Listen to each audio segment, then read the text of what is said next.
進攻嘅。咁搜索嘅部分呢，我哋而家喺個別嘅樓宇咧，我哋已經去到13至到23樓㗎啦。咁而火警嘅處理方面呢，我哋嘅滅火行動呢，就係去到5至到18樓。咁喺我哋上一次現場簡報至到而家呢，我哋總共處理咗再多72名死傷者。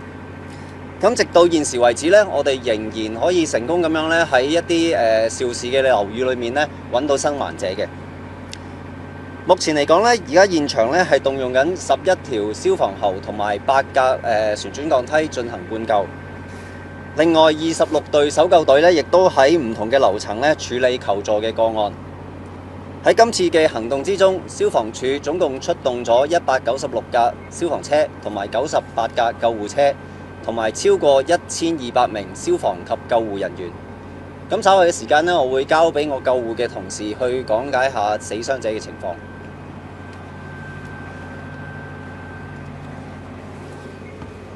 各位，喺今次行動入邊，消防處一共出動咗98架救護車。直到目前為止，消防處累計處理咗100個傷者，而當中入邊呢，有40個傷者呢喺現場不幸證實死亡嘅。另外呢，亦都有45個傷者呢係界定為情況嚴重。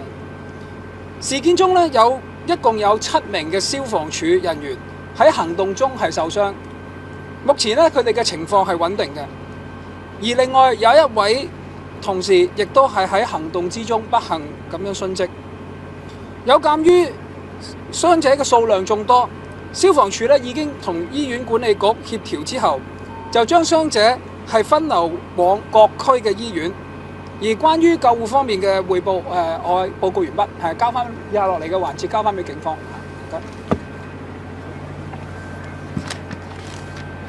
係各位傳媒，我係新界北高級警司刑事鍾麗儀。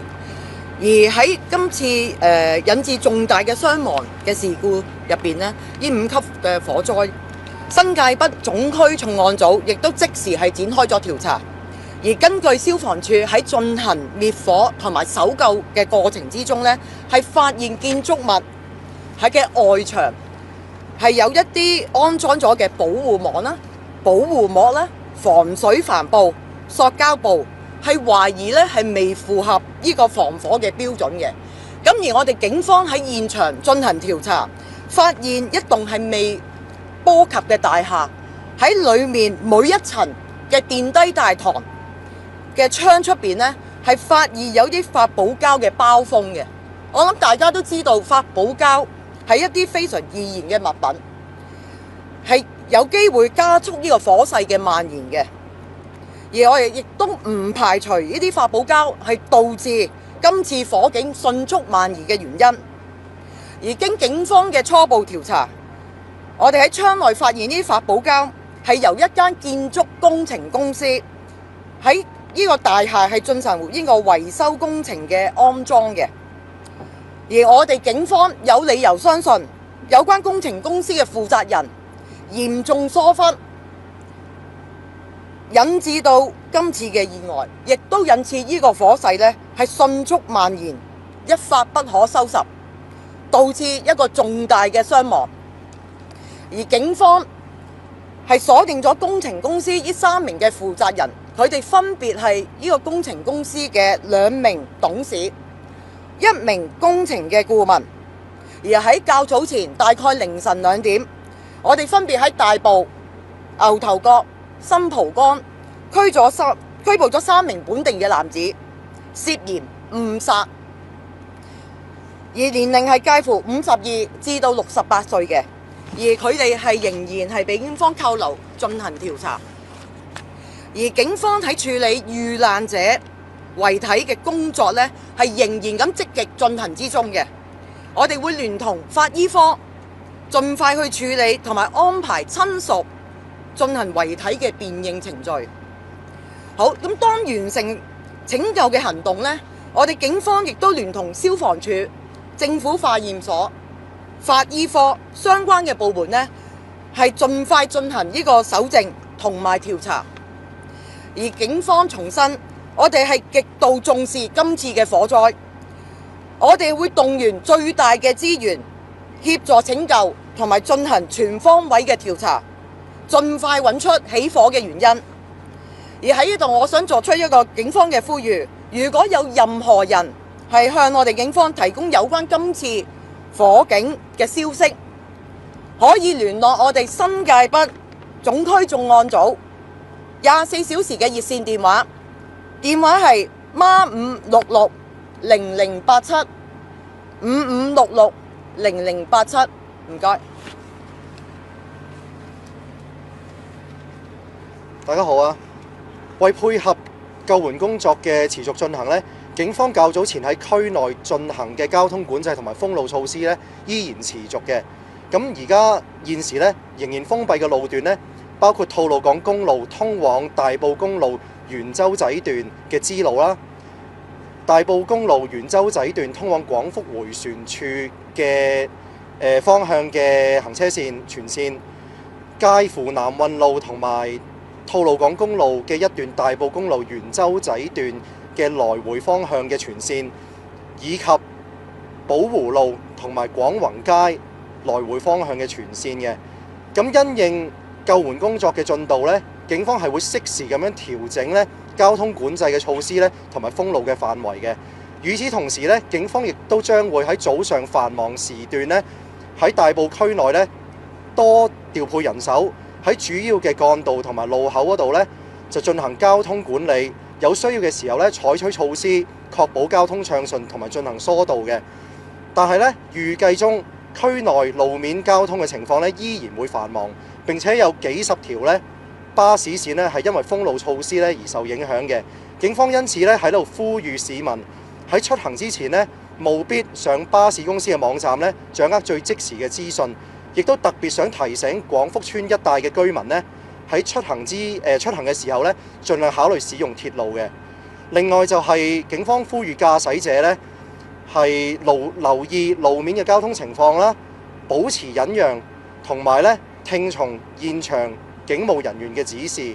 最後，警方亦都提醒市民顧及自身嘅安全，如非必要的話呢，切勿前往火警現場附近嘅範圍，以免影響救援工作嘅順利進行。我嘅簡報完畢。而家係傳媒答問嘅環節啦，請想發問傳媒先舉手講出你代表機構，最多發問2條問題。Hi, Wendy from RTHK. Mr. Chan, can you tell us why? Can you explain the main reasons why it's taking longer than expected to put out the fire? What operational or environmental challenges that you're encountering, and how much more time can we expect that the fire can be put out? And for the survivors, can you tell us what kind of injuries they sustained and the current condition? And for Ms. Chong, you suggest that combustible materials, maybe styrofoam, have been identified as one of the main reasons why the fire is spreading so fast. What evidence have you collected to support that suggestion? Thank you for the question. First of all, in the hours of darkness, it will pose additional danger and difficulties to our operation. And up to this moment, the temperature inside the fire scene is still very high. So we have difficulties in proceeding to upper floors of 2 of the buildings. And for the conditions of the casualties, they sustain various degrees of injuries. And for the details, my ambulance colleagues will give you the details. For the casualties in the incident, they are mainly suffering from a certain degree of burn and also the inhalation injury.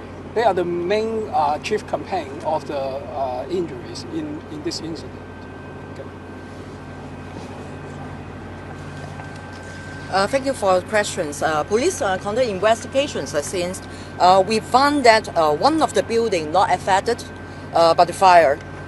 We found the styrofoam installed outside the window, on each floor near the lift lobby. And everyone knows this material is inflammable material, right? And could potentially escalate the spread of fire. But that it maybe one of the cause to cause the fire and the spread of fire so quickly. Yeah. And sorry, I missed one of your questions. And for the fire, we expected our operation will last at least to the evening. Yeah.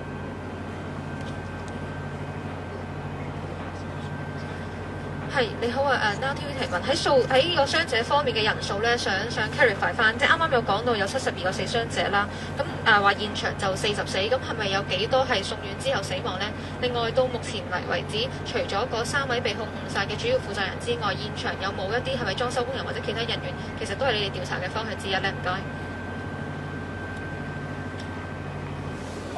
截至到目前為止咧，我哋收翻嚟嘅資訊咧，就係有4位嘅傷者咧係喺我哋送院之後咧就證實死亡嘅。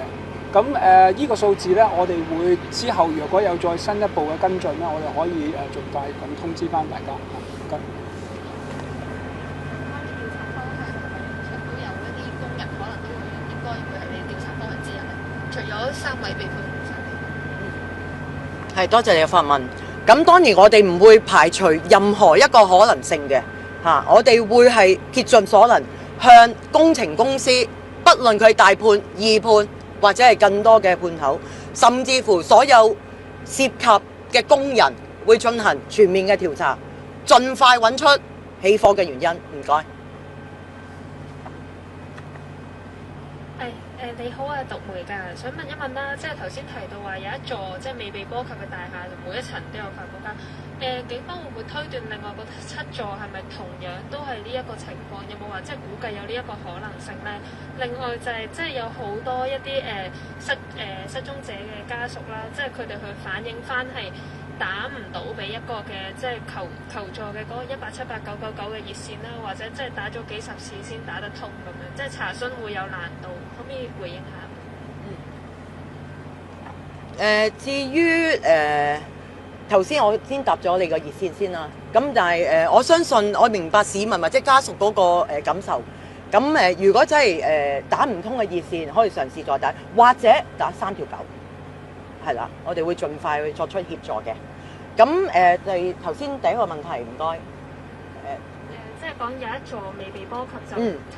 明白，我哋唔排除呢個可能性，但係大家都睇到消防積極咁樣去進行救援，我哋暫時係唔可以入去現場去做一啲調查嘅。咁多位你好，無線嘅。首先想請教翻，而家警方知道嗰個唔合規格嘅發泡膠，其實有冇話個來源地係咩？邊個地方啦？公司係乜嘢啦？而家知唔知道唔合規格嘅程度去到爭幾遠啦？另外就想問翻消防，而家有幾多個失聯個案係揾到或者揾唔到？可唔可以同即係一啲家屬都講翻最新情況係點？同埋而家目前嗰個救援進度，有冇可以評估到？因為其實都用咗10幾個鐘先去到，但係10幾樓，而家成棟係30幾樓嘅，有冇話一個時間去到幾時先至可以係完全救得到或者揾得晒啲人呢？唔該。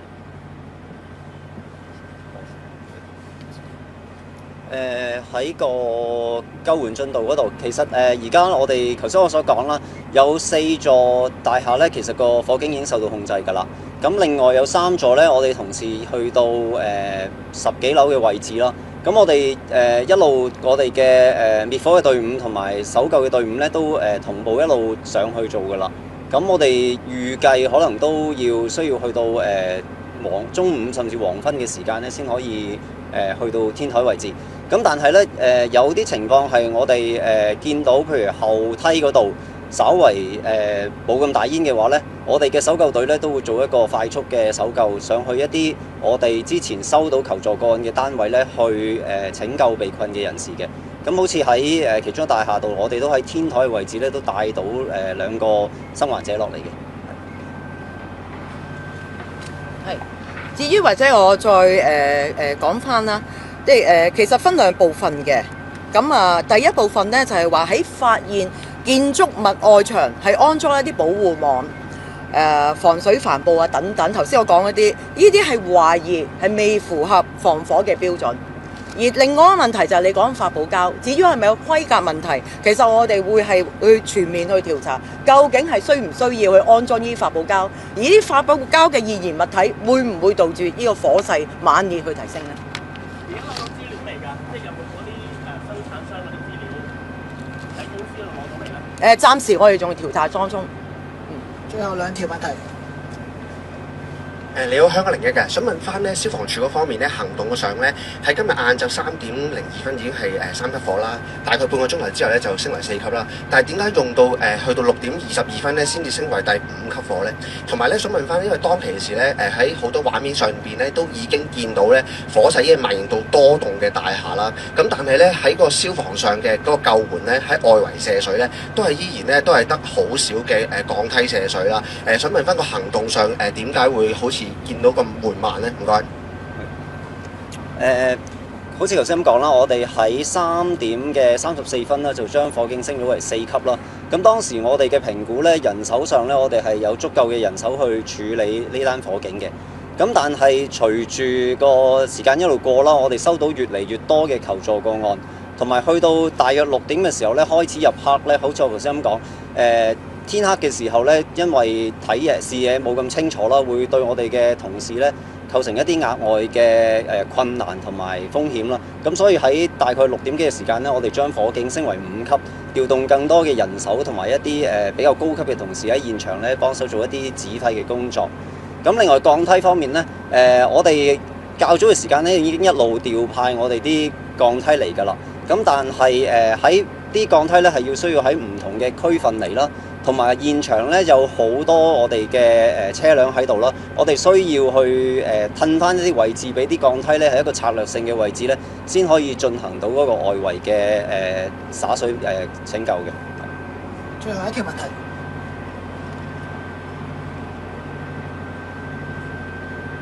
我係香港衛視，我想問下消防嗰度入到裏邊嗰啲消防設施係咪可以砌嘅？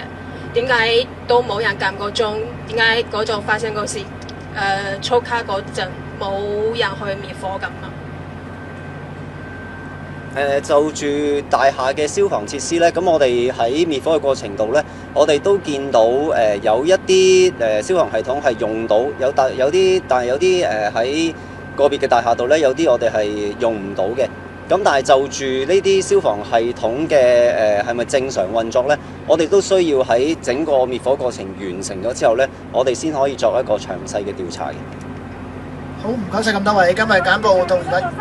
我哋個倒而家。同埋有幾多多咗失業人士啊？279個有冇增加到啊？而家我哋有啲個案，我哋會佢打電話嚟求助嘅時候咧，我哋都覆檢，咁有啲係重複嘅求助個案嚟嘅。咁而家我哋可以接觸到嗰啲咧，咁我哋大概係有由上次簡報到而家多咗72位啦。係咪總死亡人數而家係40啊？即係啱啱特首講嗰個36，而家係增加到去40。40係喺現場，另外有4個係送到去醫院嘅時候證實死亡，所以係44。